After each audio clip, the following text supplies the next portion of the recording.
All right, well, hello everybody, and thank you for joining in to our webinar today. This is David Lewis, founder and CEO of Demand Gen, and today's webinar, as you know, is how to integrate Predictive into your ABM strategy. I can see people joining into the session right here at the top of the hour, so we'll kick things off in just a second and jump into our content.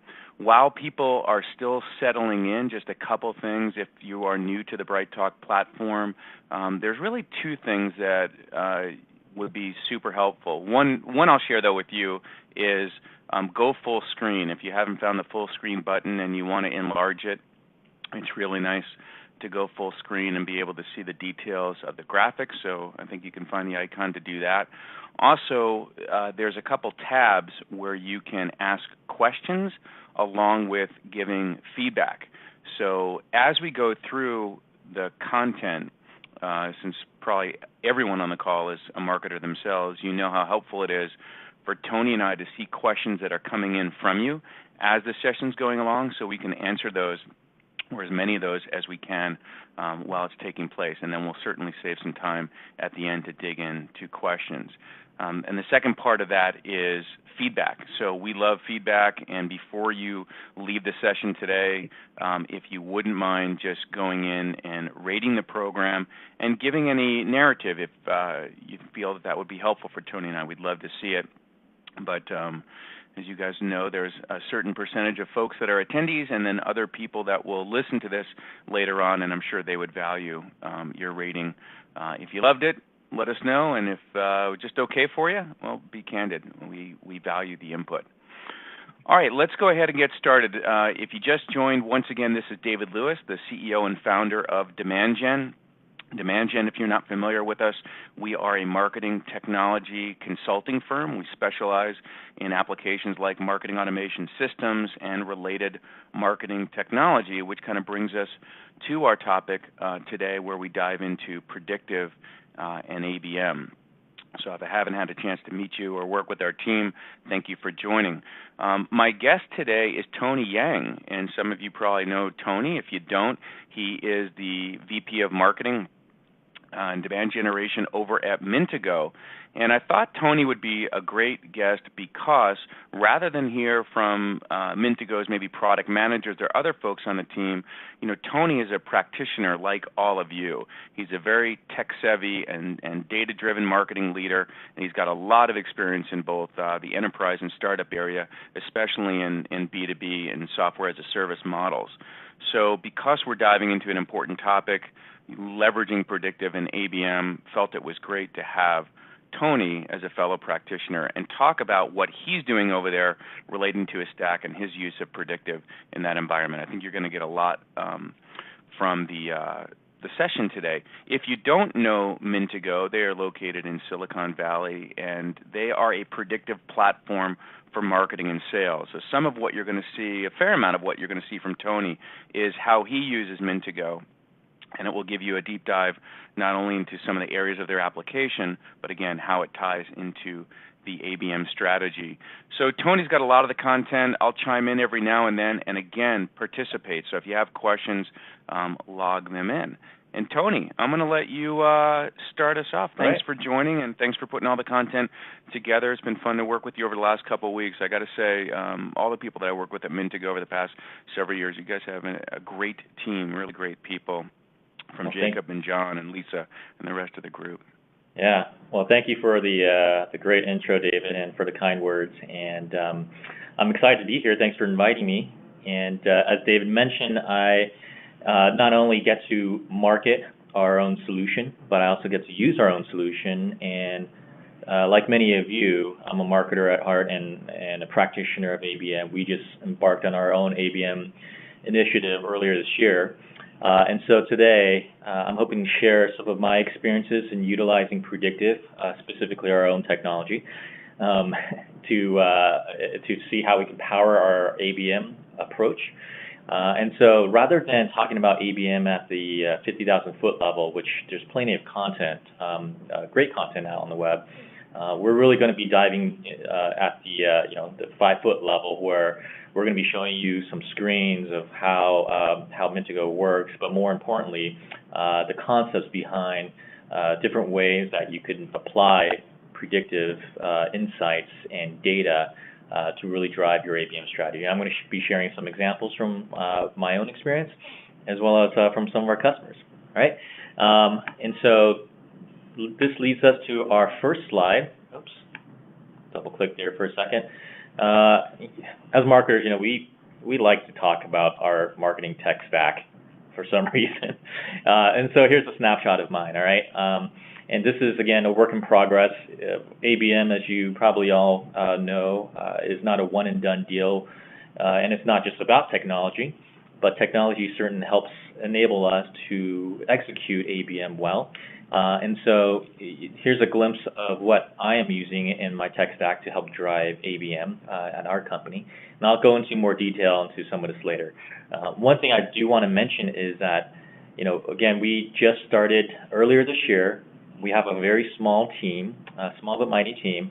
And so, I think when we talk to our customers, many of them are, marketers who are strapped for resources and headcount, and sometimes they feel overwhelmed and feel like there's so many things to do, especially with ABM. From my experience, I think, ABM is a big thing. It's not just about selecting target accounts, but how do you integrate with the other teams? But you know what? We got to start somewhere, and there's ways that we could start small, pick off the low-hanging fruit, and build along the way. And so hopefully from my experience, as I share of how we embarked on our journey and what we're doing, hopefully this will give you guys some ideas. So at the end of the day, you guys will feel empowered to go about your ABM approach and consider predictive and how it could drive your campaign. All right? Okay, so there's a lot of frameworks around ABM these days. ABM is such a hot topic. There's dedicated events to ABM. The people over at Serious Decisions, for example, have their own frameworks. There's flipped funnels. There's all these different ways of looking at ABM. For us, I think the way that we look at ABM, again, just going back to my comment about starting small, starting simple, how can you get started with ABM by using predictive? And I'm going to show you or talk about 4 areas that can help you do so. Okay. And so the first one is to talk about how predictive can help you discover target accounts. Now, this is obviously a very important step for an ABM strategy, but oftentimes it's generally overlooked because, let's be honest, okay? And before I joined Mintigo, I've worked at a number of different B2B companies as well, and from large enterprises like IBM to small startups. And all of my experiences in doing some sort of ABM approach derived from some sort of approach like this, which is I go to my sales team and they come back to me and say, hey, let's target these accounts. They'll take a list from the Inc. 5000 list or Fortune 500 and say, hey, let's focus on all the retail companies on this list. And that's our target account list, right? Or if we hire a new sales rep and they've been in enterprise sales for a while, they bring with them their Rolodex of contacts that they've sold to in the past. It doesn't matter that it may have been a different technology, a different group, different set of products. They feel that they could sell into existing relationships, which is all great. I'm not downplaying those things. But my point here is these approaches for selecting target accounts is not very data-driven. And for an ABM strategy to succeed, it takes a lot of time. Like I mentioned, and we just started earlier this year, but we're still building out our ABM approach. We're spending resources, we're dedicating headcount. And so for an ABM strategy to succeed, you really have to put a lot of your chips on the table, right? And if you're not selecting the right target accounts from the get-go, and without knowing so in the first place, you're going to be spinning your wheels on selling to accounts that potentially will never buy. Let me just share with you a quick story from one of our customers. I don't have slides for this in this presentation, but one of our customers is a large software company. They sell a suite of marketing tools and marketing technology products.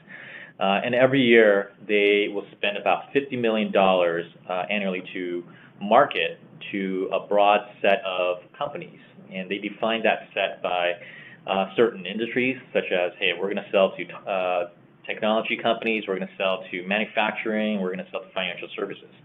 We're going to sell to companies over a certain size in terms of revenue. I think they focused on $1 billion and above, a certain number of employees, and that's how they define their target market and target accounts. And that's how a lot of people do it these days.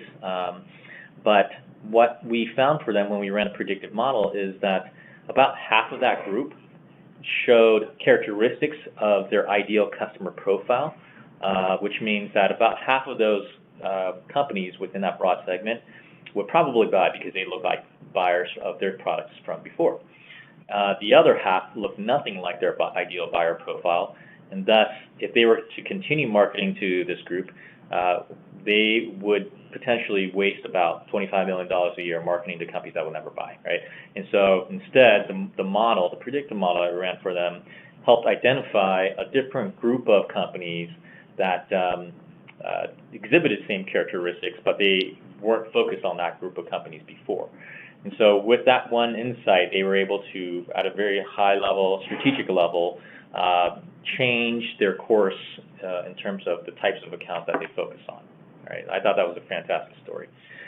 And so the difference between those two approaches is really, on the left, I may be dating myself, that is an Apple IIe computer. I know some of you millennials on the call are probably freaking out and saying, that's not an Apple. It is an Apple IIe computer, and that's the game Oregon Trail that I grew up playing.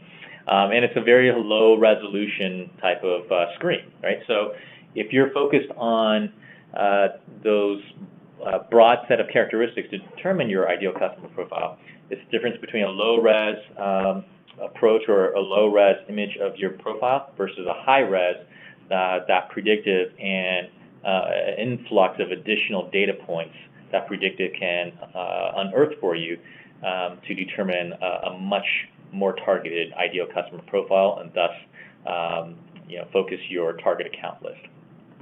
All right. Hey, Tony. Well, you're going through that. A couple good questions have come in for you, by the way, talking about your team size and trying to succeed. Well, you're grabbing those. To kind of make a fine point on what you're saying is to have a wish list of companies that you want to target and go after. Thumbs up. Nothing wrong with that. For markets that you want to get into, companies that you want to get into, certainly building lists and targets around that. Again, not poo-pooing any of that. But as you're going to get into and talk about, if we can take out this educated guesswork and use science and systems to help us develop targeted accounts based on data-driven decisions, that's one of the value premises. So using predictive technology to kind of feed into your ABM list of accounts, who you want to target and go after. And by the way, the Apple IIe was the first computer I ever owned, so I am dating myself. But I'll turn it back over to you, and you can hit some of those questions, and we'll keep going. Yeah, so just to address those questions about headcount and team size, for us, we have a very small team. We have 3 full-time headcount. To be honest, I'm the main person spearheading ABM, but I want to point out that I'm not doing it alone. A key part of driving an ABM that's not specific to technology, right? So this is referring to, we talk about technology a lot when you hear about ABM, but there's the whole people and process side of things that you really need to tackle up front, right, before you go out and buy technology. And I truly believe that, not just for ABM, but for any major initiative in your company. And so what that means is, in the early stages, I got our sales team involved. I got their buy-in.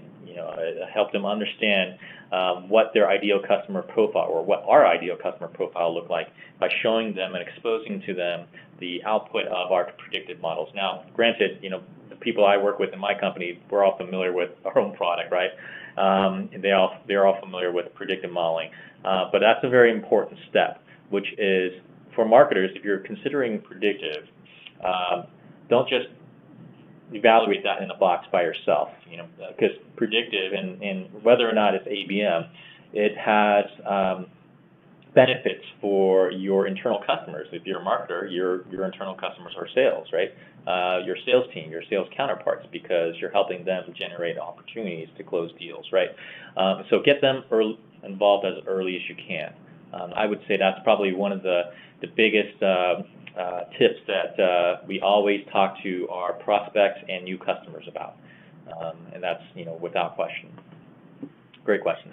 Okay, go ahead and keep typing in your questions in the presenter chat, the chat box, the question box, and we'll try to address them as we go along.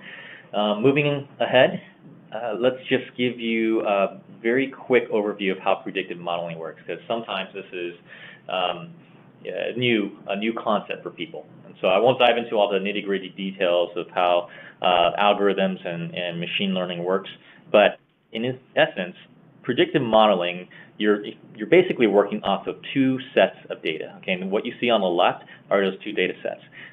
In machine learning terminology, we call one set the positives list. Generally speaking, that's what you want to use for your desired outcome. And that positives list is basically your list of customers, because if you want to find the ideal customer profile, you basically pull a list from your CRM of closed-won accounts. Now, sometimes people ask us, well, how many do you need? Again, it's a very, there's no set or specific answer to that question. It's a math-related question, meaning, if you only have 5 records, you're not going to find a statistically significant result from running a model off of 5 records, right? It's just basic math. There's too much variance if you add another one. And so if you don't have a lot of customers, well, you can move up the funnel slightly and just pull a list of opportunities. There's different ways that we advise our clients on how to build a model in terms of selecting the positives list. But that's essentially the first data set you want to work with. And then the second one, where it says prospects on your left, we call that the negatives, but that's essentially your unknowns. And so when you put that into a predictive model, what the model does is it looks for the common data points in your positives list that makes them unique compared to your unknowns or your prospects or your negatives list. Okay, does that make sense? Now, many predictive vendors, one of the value adds that they provide is several of the vendors also bring in a ton of data. That's something that Mintigo does. We crawl data across the web, and we collect these signals about companies worldwide, unstructured data, but we put them into the model. And so when we put that into the model, this is what gives you the additional data points and characteristics to help you understand your ideal customer profile to a much deeper level. Okay, and so the output of that predictive model will be, these are the common data points that are shared by your customers, and that's what we call your ideal customer profile. Internally, we call it your customer DNA. And then what you do with this customer DNA, or ICP, is then you can rank or score, predictively score, any company or any lead, if you're doing a leads-based approach, against this profile. And if a company shares many of these same characteristics of your ideal customer profile, then they would have a higher predictive score because they look like custom companies who purchased from you in the past. All right? Okay, so that's a basic overview of how predictive scoring and predictive modeling works. All right. If you have questions, feel free to type them in. Now, here's a screen in the Mintigo platform of how you go and create a predictive model. The point I want to make here is technology these days is now making it very easy for marketers, like many of you and myself, to do ABM well at scale. And part of that is to get access to predictive modeling capabilities that you don't need a data science degree for. Okay, and so I could go into my Mintigo account and I could create a predictive model in as quick as 15 minutes. If I just pull the data, these are the screens that I need to go through, basically 3 screens. I upload the files. The screen on the right is where you upload those 2 different files, your positive set and your negative set. And then the next screen after that, which is not shown here, is some basic field matching. you hit submit, and then the model will run. And depending on how big of a data set you have that you put in there, it could take as quickly as 15 minutes or so. I don't have a huge database, and so I get my model results in about 15 minutes. Some of our larger customers, it takes a few hours in order for them to see the results of the model. Okay. Hey, Tony, one question for you, and there's another one in there as well if you want to grab it now or later, but do you find that more data is better? Because I'm sure some people on the webinar are thinking, how extensive do those lists need to be in order for the predictive algorithms to be helpful? And what's been your experience there? That's a fantastic question. We get that a lot.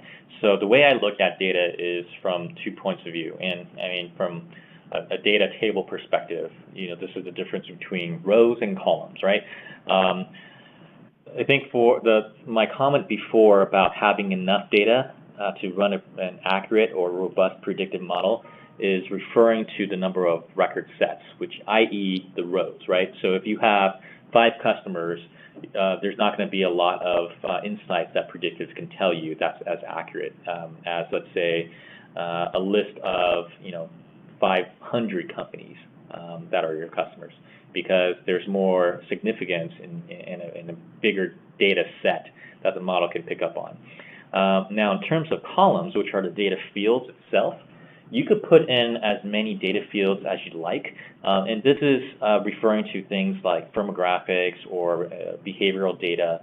Now, the thing that I would caution against is whatever you put into the model will ultimately influence the model, right? So dirty in equals dirty out. We all know that.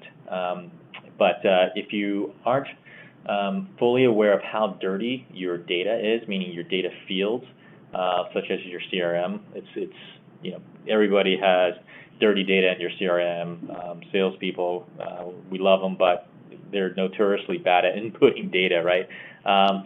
Now, if you take that data at face value and you put it into the predictive model, and if it's not accurate, then it will definitely influence or bias the results of the model. And so what we tell our customers is that in order to create a predictive model, you need a certain number of data rows or data sets, records, but you don't really need that many fields, because what we bring are a ton of characteristics and data about those companies, i.e. the columns, that you can use in predictive modeling purpose. So we track things like what kind of technology is used, basic firmographic data, hiring patterns and trends, et cetera, et cetera.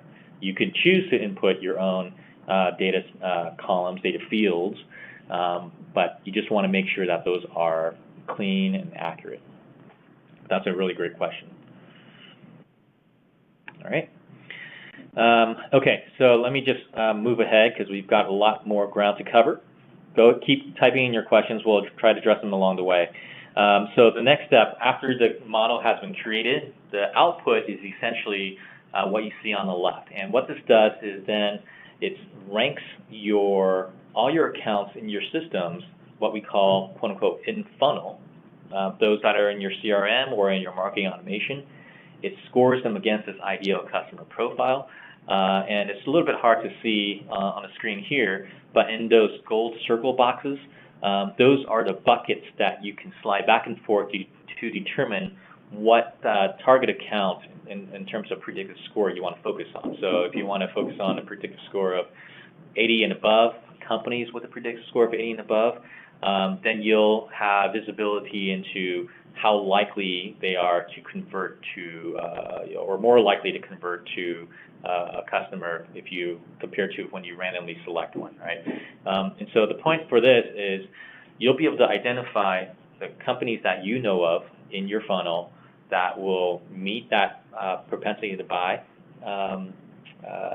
metric, but also because tools like Mintigo, we also track millions and millions of companies across the web that we collect data for. What the model is doing is also scoring all those millions of companies that you currently don't have access to, and we call this a set of net new accounts that you want to focus on. And so if you take the combination of these net new target accounts as well as those are in your funnel, you combine those, and this is what we can consider your total addressable market or your total target account list, if you will, okay? And so this is how we went about selecting our target accounts. Now, you could do additional filtering by saying, we only want to focus on companies with these certain characteristics, such as, high-tech companies or companies of a certain size or those that only use Eloqua.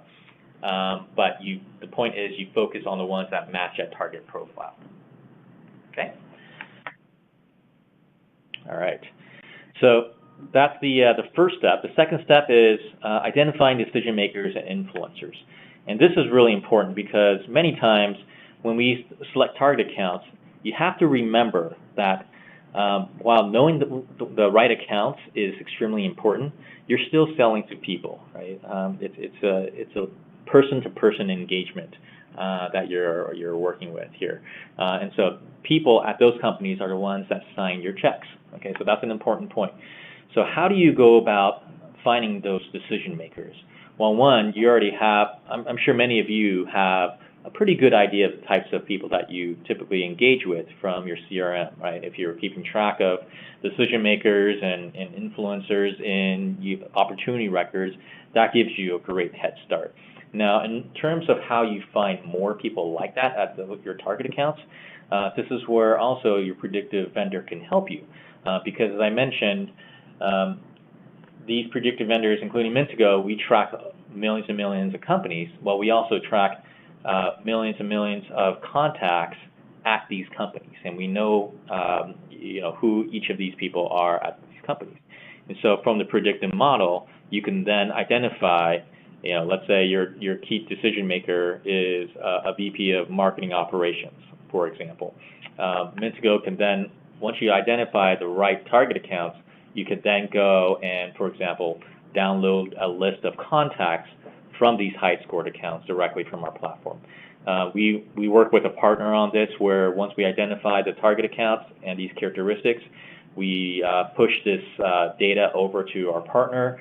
I can't remember which one we work with, to be honest with you, because I don't do a lot of list buys from our partners. That's just my personal approach. But certainly people do still buy lists. Think of this as a way of buying the right target list, okay? One point I really want to caution here is be very aware of how you're going to be using that list. You don't want to just simply take that list and batch and blast or drop them into a nurture track, because that's not going to do you any good. People are going to get angry at you and they're going to unsubscribe or report you as spam. So don't do that. I think, Dave, I'm sure you have some best practices about what you can do with the targeted account list that companies buy. Some of the things that we advise our clients is take a more personalized approach. Give a really good calling script to your sales reps or SDRs that speak to specific data points, which I'll mention later on. But make it personal. Make it a personal approach. Don't take the lazy way out by simply doing a batch and blast email. What are your thoughts on that, Dave? Very good suggestions from you. Bunch of different scenarios we see across our clients in terms of when they do list acquisition, and I don't want to take us too off track, but some of the top ones are, they will reduce the set down to a core list or a test list. So if they, acquire 5,000, 10,000 records in the database, they might test 100 or 1,000 with a one-and-done campaign, because, like you said, if you mass mail a bunch of addresses and get a high bounce back rate or spam rate, it hurts you for subsequent campaigns. You really also don't need everyone to respond at once. So it's better to do kind of trickle down marketing. Yeah. The other thing we'll see folks do is they'll have different systems that they'll use, for top of funnel campaigns. Sometimes they'll use another email marketing system for hitting lists than their primary marketing automation system. Longer discussion on the pros and cons of that. But in general, your advice about, being careful with the acquisition of lists And more of our folks today are moving to more of a real-time appending. If they truly have a very narrow top of funnel and they need to do list acquisition, okay, fine. But more and more folks are doing, outbound and inbound marketing and trying to generate additional contacts through data appending and enrichment. Yeah, those are great points. Many of our customers that are already on this ABM journey, quite a ways down that path, they realize and they understand that ABM is not just inbound or outbound, it's both, but they place a heavy emphasis, this is from some of our customers, on really driving an outbound type of strategy with ABM. And so what they're doing with these lists is, they're providing these targeted lists to their SDRs to call, but they're being much more savvy about it with more relevant calling scripts. They segment those lists in finer groups. They use it in conjunction with other technologies. We're starting to do that as well. Direct mail is back in vogue these days, and so there's ways that you can get the attention of these decision makers at these target accounts, and I think making it relevant, making your messages relevant to them will go a long ways, as opposed to, again, as I mentioned, the lazy approach of just batching and blasting everybody there. And I think, again, the two key points of this second step area is you're still doing what I call B2I marketing, right? You're still marketing to individuals, even though you're targeting accounts and kind of flipping your funnel and saying who are the companies that we want to acquire as customers. It's the individuals within those accounts, and just because you can source a lot of individuals doesn't mean that you necessarily want to market to all of them. You got to really narrow down your focus and use the intel that you're getting for doing so. Right. Yep. Exactly. Okay. So the second approach, and this is what I spend more of my effort on and resources. Now, again, that I'm not poo-pooing on the list buys, because there's a way to utilize that type of approach. But one thing that I generally like to do for top of the funnel demand gen is, once I have these target accounts, I then take this list of target accounts and I go and work with my content syndication partners. Currently, I work with Integrate and Madison Logic, and there's plenty of them out there, or individual publisher networks. But Integrate and Madison Logic, they work with a network of publishers where they can then take your content, market that content for you, or promote that content, and provide a list of leads that engage with their content to you for a cost per lead type of engagement or basis. Now, the great thing about target accounts is that you can then provide these list of accounts to these partners and say, I want to generate leads. I need help from you to generate leads against these target accounts with these roles, okay? And this is where, from Mintigo, we have a direct integration with those two partners. They're great tools to work with. And this points back into the whole saving or reducing wastage in terms of your marketing program. So let me give you a quick example. Before we started ABM, we had a very basic, I want to say very basic, but a very standard traditional lead gen approach, which is we target a certain type of company using these filter criteria, such as industry, company size, that you can get from anywhere, including our own predictive solution. You go and work with these vendors, and then you agree to a CPL, and they generate leads, and then I then score them against those against my model to figure out which of those leads generated are high propensity to buy leads. Now, when we switch over to ABM, I'm already eliminating all the potential waste in my content syndication programs, because I know that my target accounts that I selected from my predictive models, and again, we curate those lists as well by socializing it back and forth between our sales reps, get their buy-in. With these target accounts, I know that every single lead that I get from these partners are going to be good target accounts, because it's from the predictive model. And so all my spend for content syndication is not going to waste. okay? And so I think that's one example of the difference between broad-based lead approach versus targeted account approach, where you can really focus your marketing spend.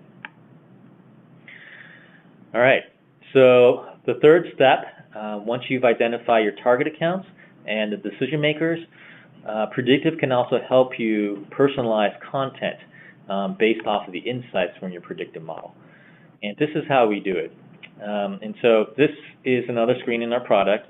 The output of the model will show you which leads or which accounts, match your ideal customer profile, and it's based off of what we call your DNA. And so this screen here is a list of characteristics and data points that the model has identified to be important for your business because your customers exhibit these characteristics. And there's different categories that you can have access to in this DNA, from what kind of IT tools do they utilize? Are they, do they utilize MySQL Server as their database? Do they have SAP for their ERP solution? Do they hire a lot of virtualization type of roles? Different things like that. And there's various categories, not just IT, there's marketing categories, what kind of marketing technology, hiring patterns and trends. There's financial data, if a company is public, that we could crawl data for. Are there compliance requirements? Right? So there's a lot of these data points that the model will help you figure out what is important to a customer and why they became a customer of yours. Right? And we have a really great customer story. I think this is by far one of the most interesting stories from one of our customers, a company called Newstar. In the early days, and they're one of our first customers on our predictive platform, Newstar is a company that sells, I believe, IT software solutions, and IT services. They sell a suite of products.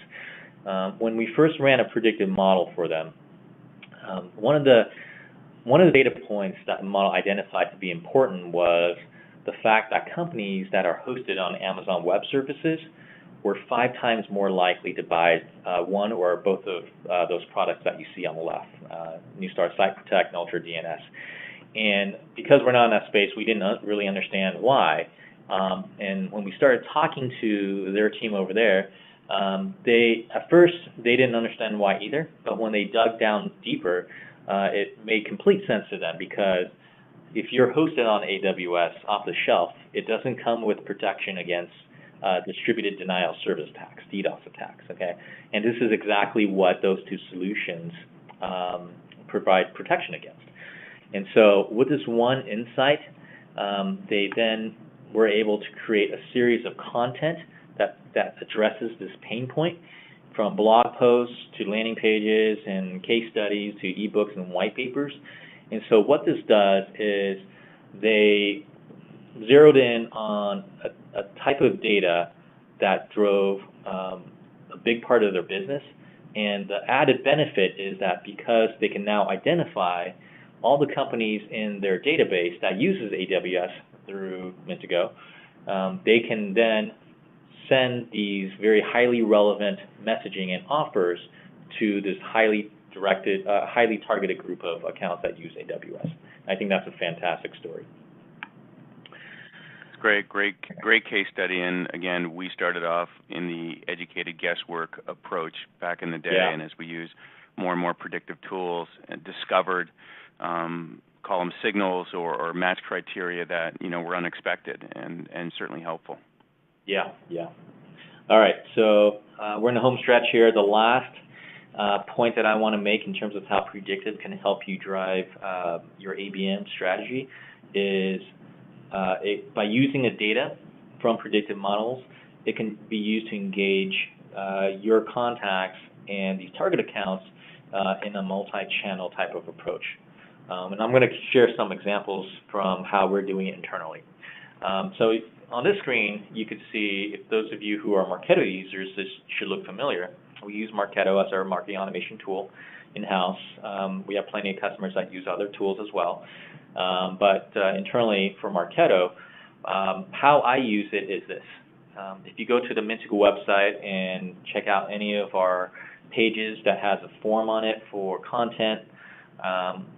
We only ask for 5 or 6 pieces of information in terms of field on a form that you submit.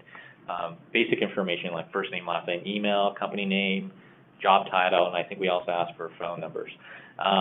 We don't use progressive profiling anymore. And the way that it works in our system is that we have a connection between Marketo and Mintigo via a Marketo webhook that calls that model and basically scores any form fill against that model, and within 5 to 10 seconds returns values into this data record. So as an example, you can see this company, this data record, Peter Gibbons at Newstar. The top left, the 5 fields on the top left of the screen is what we ask for on the form. Within 5 to 10 seconds, I get a predictive score of rank, and then I know about 95 different things about that company based off of that predictive model, because the model then tells me that, hey, Newstar uses Salesforce.com. They also spend over $10,000 a month on PPC ads. These are all data points that came from my customer DNA in Mintigo. And the beauty of this is I not only get to see that in Mintigo, but I get these as data appends within my Marketo as well as my Salesforce instance. Now, with these data fields appended, excuse me, you can do a lot of really interesting things. Obviously, within Marketo, you can create smart lists, and again, this can be done with other marketing automation tools as well. You're basically creating segments based off of those data fields. So in this sense, we know that Newstar uses Marketo, for example, and so we're going to put them down a nurture program or send them offers that are related to our partnership with Marketo. As you can see an example of that email on the bottom right, showcasing a webinar that we did as a launch point partner of Marketo. Right? If you have real-time personalization through Marketo or any other tool, you can certainly use that to create your custom audiences for web visits. Now, a second example is another tool that we use called Terminus. Some of you may be familiar with that. For those of you who aren't, Terminus is basically a display ad targeting tool that you can focus your display ads on target accounts as defined within your Salesforce instance. And so to give you an example of that, what you see here is on the left a screen grab from our Salesforce instance, and then Terminus basically connects to Salesforce, right? You can create an audience based off of a lead record, account record, opportunity record, contact, you name it. Now, because I have Mintigo integrated within Salesforce and Marketo, and Marketo and Salesforce talks to each other, I have Mintigo predictive data within Salesforce that I could then use to determine the audience within a display ad. So what this means is for a company like Computer Sciences, I don't know if you can see the screen, a company like Computer Sciences, I know uses Eloqua. They are a target account of ours, and they also have demonstrated what we call intent for predictive analytics. So intent is a data category that we provide and collect within our predictive models. And just a really quick note of intent, if you're all familiar with that term, it's basically interest in a certain topic that's exhibited by a company across the web. So people at Computer Sciences have been researching the web on the topic of, for us, we look at predictive analytics. They've been researching that topic across the web on publishers that we work with and get this data from. We resolve that data to the company. We apply some machine learning to weed out tire kickers and all the extra noise. And we come up with this data point that says, all right, Computer Sciences has been recently researching the topic of predictive analytics out on the web. Okay, and so with this one, or not only this one data point, but with this data point, I can then target companies like Computer Sciences, as well as Computer Sciences, out on the web where they're actively researching the topic of predictive analytics and serving them ads that have the same type of messaging on what they're researching on. So you can see an example of our ads here, predictive lead scoring.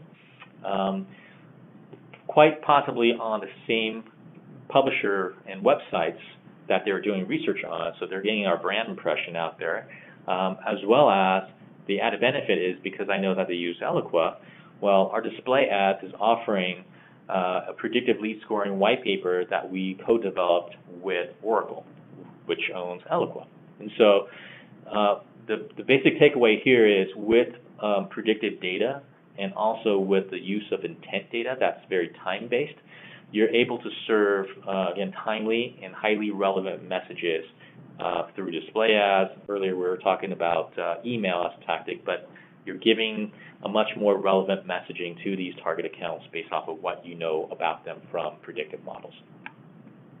Okay. All right, so one last channel that I'll highlight is probably our most important channel as marketers. And those of you who are in sales are probably nodding your head right now. Don't forget sales, because they're a channel that you need to work with very closely. The point I want to make here is related to what I said earlier. When you embark on a predictive campaign or an ABM campaign or both, or not campaign but an initiative, don't just do it in a box. Don't do it by yourself. Get other stakeholders in your company involved, and that certainly includes sales, right? And so what this means is educate them early on about the value of predictive as well as an ABM approach. You don't need to convince sales about ABM because they've been focused on an account-based level, ever since they've started as an enterprise sales rep, right? They don't need buy-in from that. But what they do need is collaboration from us in marketing to understand these are the reasons why these sets of companies are a good fit for us. Here is the output of the model. This is what went into the model. These are the characteristics that the model has identified to be important for companies that end up buying from us. And so once they understand that, that's a great head start, right? But it shouldn't end there, because you want to close the loop. When you start working with sales and you're generating interest and demand with these target accounts, you want to surface these type of insights up to sales at the point of need, which is when they're talking to an account and they have their Salesforce or other CRM screen pulled up, do them a favor by giving them the insights on why that particular company is a great fit. And so what you see here on the screens are essentially the characteristics from your predictive model, but embedded within a Salesforce record or object. So you could get these type of insights for lead objects, contacts, opportunity accounts, you name it. And what this does is it gives visibility on the characteristics, but also something that we took an extra step on was it also gives you the ability to input content that's specific to that company, essentially providing your sales team a customized sales play for that company, which is based off of the insights. It's a little bit hard to see here. And that's something that you can put into the predictive platform, but define it against certain sets of characteristics of those data points. And so you can say, just imagine that Newstar example. If a company is using or is hosted on AWS, you can tie a series of content, case studies, a sales guide or battle card or whatever you call it, to this one data point. And so when a company is defined as a company that uses AWS, give them all this related content to sales so they know exactly what to speak to this company about, how to engage with them. The last point I'll mention is on the screen on the right, this is common for many of our customers that have multiple product lines that they need to sell. By having predictive models identify which product an account is more likely to buy, you're helping your sales do much better solution selling. It's based off of data as opposed to, hey, I think you should buy this. The models will tell you that this company will most likely buy product A, C, and E because they share these same characteristics of companies that purchased those before.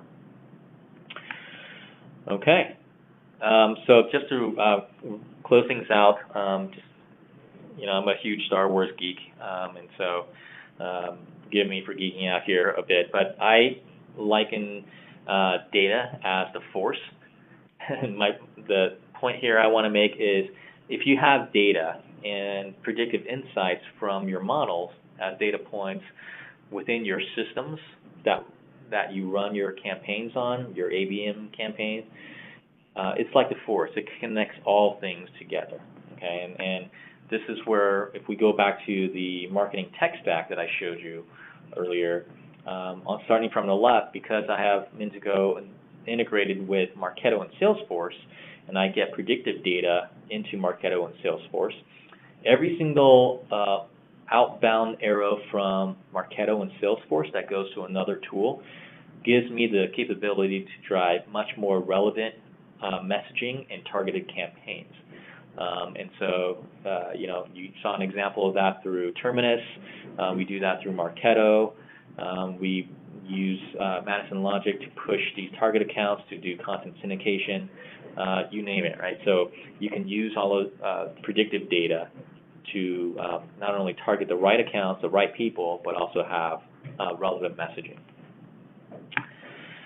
And that's it. Here are 4 ways that you can integrate predictive into your ABM strategy.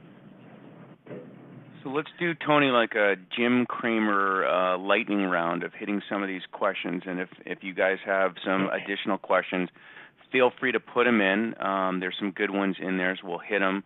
Also, as I mentioned earlier, and I know some of you joined later, before you bow out at the top of the hour, do give us a rating. It's always good to mark the content and see your feedback. So if you want to just star rating, awesome. If you want to add some additional color commentary, great.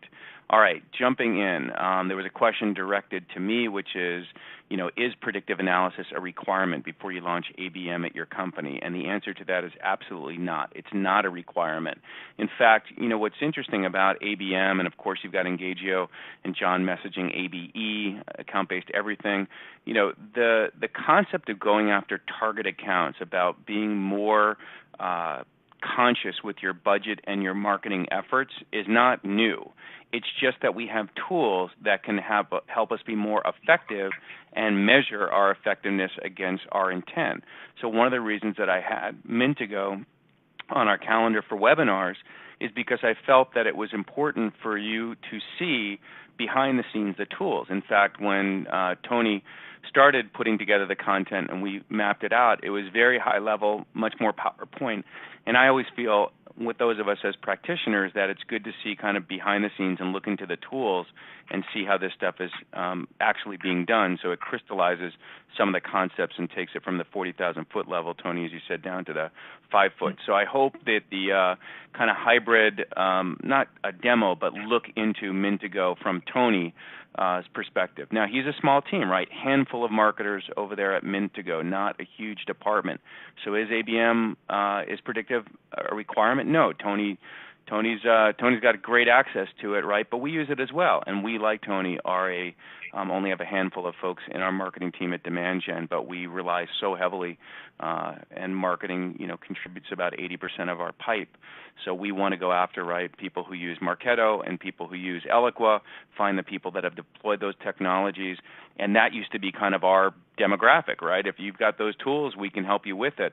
But over the years, as we've used predictive and other technologies to help us refine our targeting, we've gotten much more effective at it. In fact, we've included the predictive scores and measurements into our lead scoring models and evolved that. That used to be educated guesswork, and now we're using predictive scores as well. So you saw Tony use their technology as a targeting tool to help them fill the funnel with, I call them like AQLs, automatically qualified leads, and ways that he's approaching it. So not a requirement, but a nice to have, and certainly hopefully with some insights today in Mintigo, you've seen now one of the solutions that can help you there. But think of ABM as a part of your stack, the tools in there. There's lots of different tools. They all kind of tie onto ABM. Everybody's jumping on the bandwagon, and that's why it's important to understand what is that tool's purpose as it relates to an ABM strategy. All right, Tony, you want to take the next question?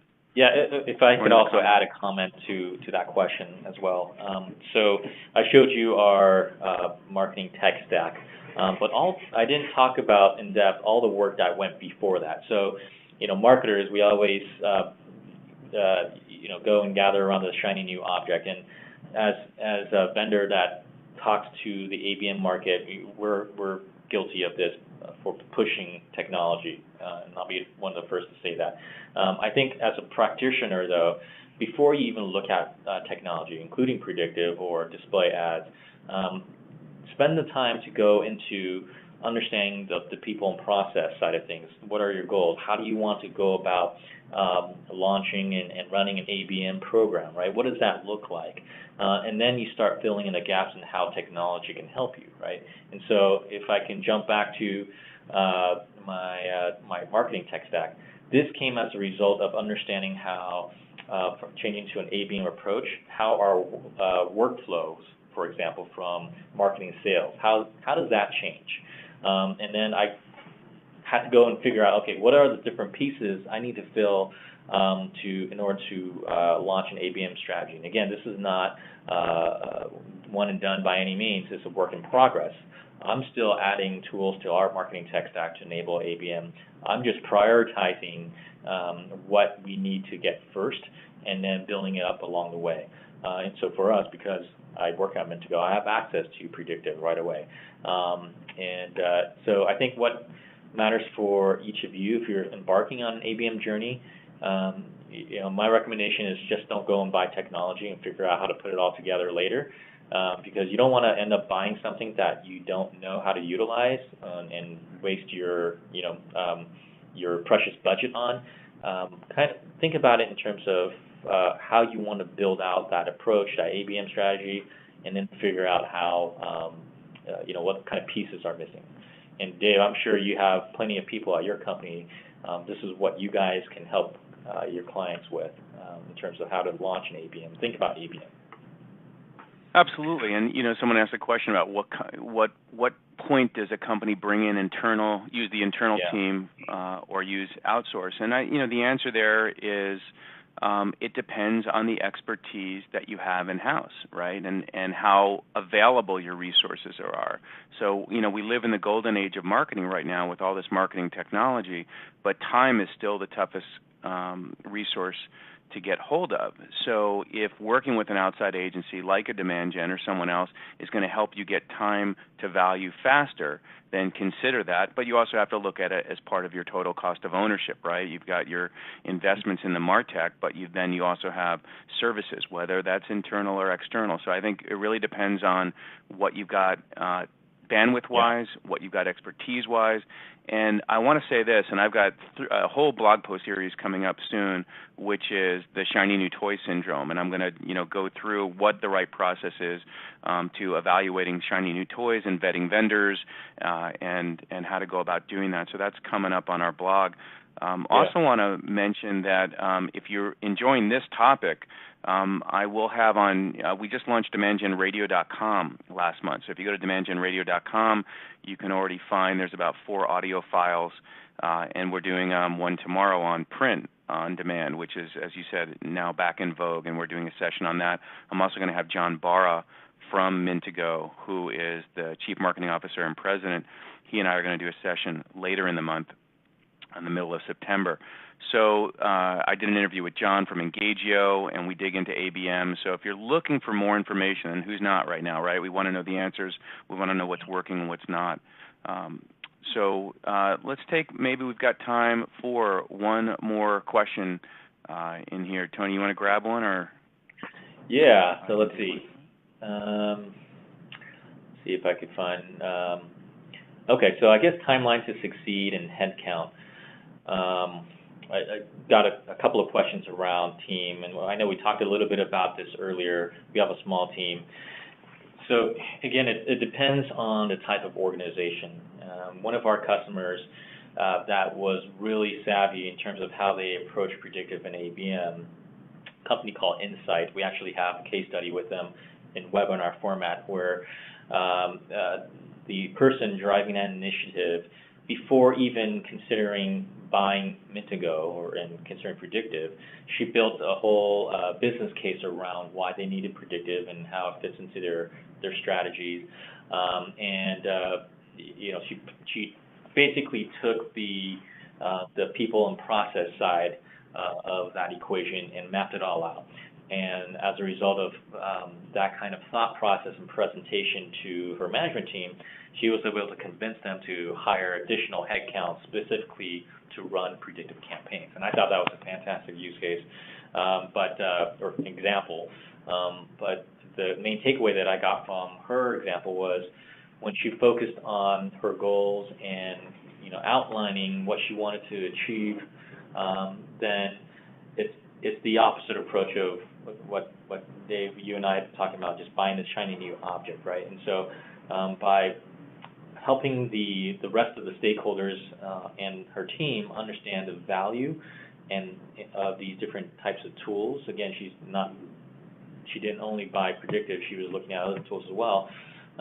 She was able to convince them that, hey, this is where we need to move as an organization. These are the people we need. These are the tools that we need, and this is what we need to change from a process standpoint. And so that was a great approach, and she lined herself up well for success. Now, not everybody is going to be in that type of scenario. We certainly have companies like myself, meaning they have very small teams, 1 or 2 people on their marketing team. They're trying to steer their company, their ship down an ABM approach, and they're trying to figure out, how do I do this? And again, I think a lot of the things that we covered here are stuff that we learned from our customers and what we learned from ourselves doing it internally, which is, start small. If you can't have the wherewithal to bring in 2 or 3 or 5 new people on your team just to do an ABM approach, well, work with what you have. Think about what needs to be changed, and start from there. And I think there's more advocates than you may realize, especially from your sales team for ABM. You'll be able to understand their needs better and get their buy-in if you bring them up or bring them into the discussion early on. Awesome. Well, Tony, thank you so much for joining me on the webinar today and diving into this topic and educating the folks. Much appreciated. For all of you, thank you for tuning in and joining us. Again, if you want to learn more, you can always visit demandgen.com. You can go to mintigo.com, and you can even check out demandgenradio.com, where we're covering these in an audio format. We're on iTunes, and you can listen while you commute or during the day, what have you. But that's going to wrap it up, and I'm going to log us out. Thank you again for joining, and Tony, have a good rest of your week, and all the best to the rest of you. Thanks, Dave. Thanks, everybody.